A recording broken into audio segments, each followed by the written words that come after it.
Hey guys, Ernie here and welcome to the Paleo Hiker MD channel. The name Soto has been synonymous with Japanese quality and performance for a very long time. So anytime I get to test out a new Soto stove, I get pretty excited. I picked this one up recently at a very good price. We'll talk about that in a little while. Now I've been intrigued by this stove for literally years and I finally pulled the trigger because I did get it at a very good price.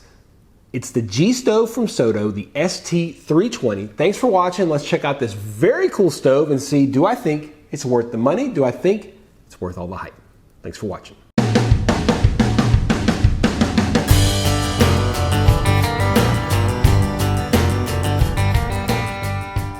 Now, if you like stoves at all, it's very likely you've seen this stove and you've seen the price tag. It usually goes for about 200 bucks, sometimes $250. That is a lot of money.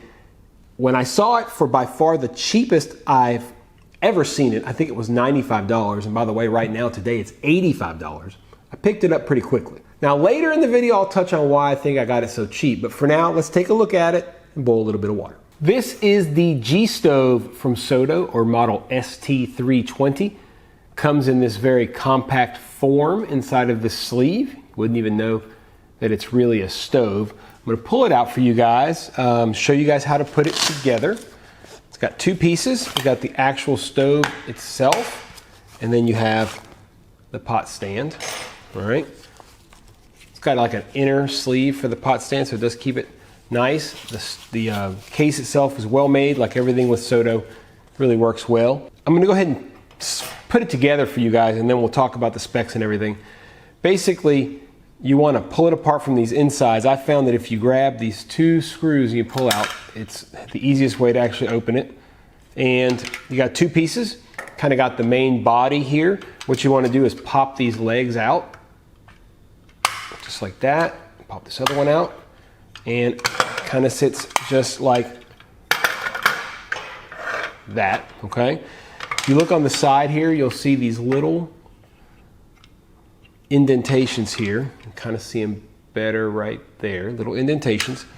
And what you're going to do is you're going to open this up, and you've got these little wings right here. Those wings kind of clip underneath. It's kind of hard to show this, but basically you're just going to clip them underneath, and it's kind of hard to get sometimes. You'll eventually, if you just fiddle with it, it'll eventually pop in just like that. And it's in there now. I'll show you guys how it looks. Okay, and you have your stove put together.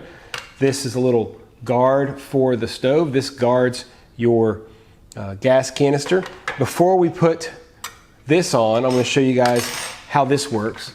So you can see this. You're going to pop it forward just like that, and then you'll put the gas canister on. This goes into right in here. So we're going to pop that on, just like that. And then when you pop it on, it turns, and it's locked on there. Pretty cool. Very simple, just like that. Once you have it in there, this just pops on like this, and you have your completed stove. And there you go. Dimensions are 6 by 3 by 7.7. Weight is 13.4 ounces. Power is a little low. It's 2,100 watt hours or 7,165 BTU. First made in Japan in 2016. Cost right now is $85. We'll talk a little bit about that. Original cost was about $200. Claims to burn for 2.1 hours, so just over 2 hours on one canister of fuel. We're not going to test that, but that does seem like a pretty long time. As far as features go, as I said, it's super compact. Doesn't even look like a stove whenever it's kind of compacted down. It does use these cheaper butane canisters, which are much cheaper than the isobutane canisters that we're more familiar with. It's very safe to use. The design keeps the heat where it's supposed to. The bottom does not get hot at all, and this shield works very well to keep this. I've had this running for 15-20 minutes. Come back over here, you can touch everything. It is completely cool. It's actually cool to the touch still from the propane. It does have a built-in piezo igniter, which is very nice. You can see the igniter right here. And it's also just high quality. You're used to that. When you see the Soto name, you're gonna expect high quality. I'm gonna show you guys the flame pattern for this bad boy in the dark, and then we're going to boil 2 cups of water. We're going to see how much fuel it takes and how long it takes to boil that water.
So to review, it took 3 minutes 45 seconds to boil 2 cups of water and 9 grams of fuel. Pretty reasonable. Let's talk pros and cons. As far as pros go, it's a compact design. It uses the cheaper butane canisters instead of the more standard isobutane canisters that can be 2 or 3 times the cost of these standard butane canisters. It has a very unique form factor, and the design keeps the heat where you want it.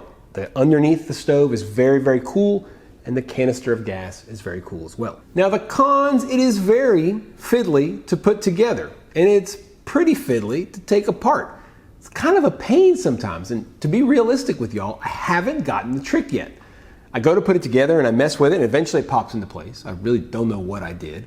And then to take it apart, I kind of jam it a little bit and it pops off. I really don't know what I did. So maybe I'm missing something, but it's not it leaves a little something. Now the burner sits too far from the bottom of the pot, in my opinion. That's why we don't see the boil time that we would want to see. It's a little bit less. And the actual power, the BTUs, is much less than, say, for example, a Pocket Rocket 2 or a Soto Windmaster. You could kind of compensate for that by getting the flame closer to the bottom of the pot, but there's really no way to do that with this stove. The cost is pretty high. Even at $85, the cost is pretty high, and the pot support is not fixed in any way. It's just kind of floating and sitting there, which makes me a little uncomfortable. So what do I think about this stove? Would I buy it again? No, I wouldn't. I don't think I would. Now, I'm glad I bought it because I wanted to try it out, and I got it at a good price. I'm really glad I didn't buy it for $200 2 years ago, but I wouldn't buy it again. Now, if you're thinking about buying it, this is the time to do it because I got it cheap for a reason. The stove is no longer on Soto's website. I think that means that they're not making it anymore. So you better jump in on one now, or once the stock is gone, I think it's going to be gone. The good thing is you can get it cheap.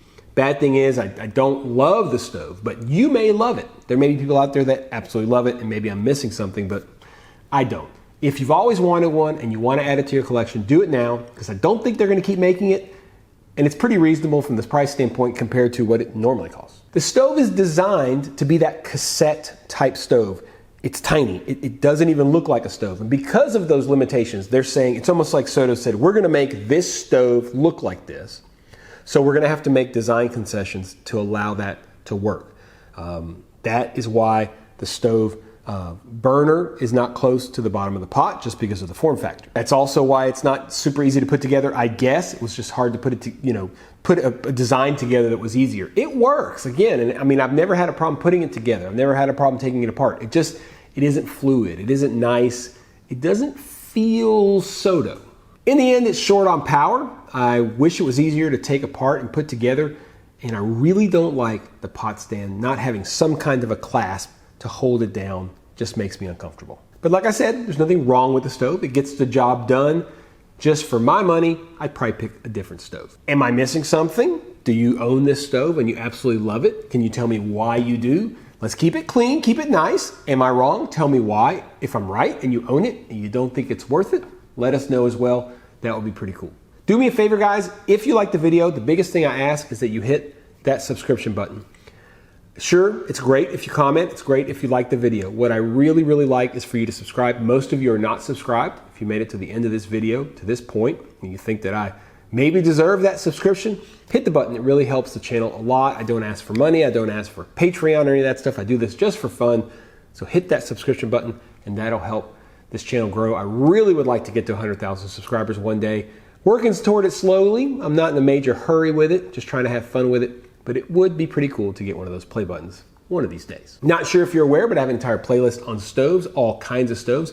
I'll make sure to leave a link down below, and at the end here, whenever the video ends up, you can click on that playlist and check out all the different videos that I have for different stoves, all kinds of stoves, gas stoves, wood stoves, solid fuel stoves, alcohol stoves, all those different things. Make sure you check it out down below. I really hope you guys like this video. If you've been looking at this stove and you've been considering spending the money, this is the time to buy it because it is now a lot cheaper.